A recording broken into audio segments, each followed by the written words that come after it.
இருவரும் பொடி நடையாக அமெரிக்காவை வலம் வருவோம். கடல் மேல் சிவப்பு கம்பளம் விரித்து ஐரோப்பாவில் குடி புகுவோம்.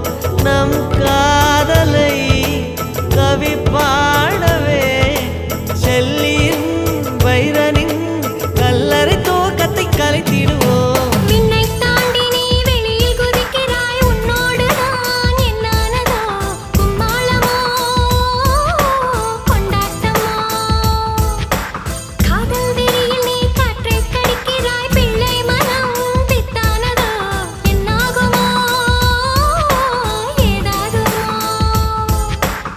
வாடை காற்றுக்கு வயசாச்சு, வாழும் பூமிக்கு வயசாச்சு. கொடியுகம் போனால் என்ன, காதலுக்கு எப்போதும் வயசாகாது.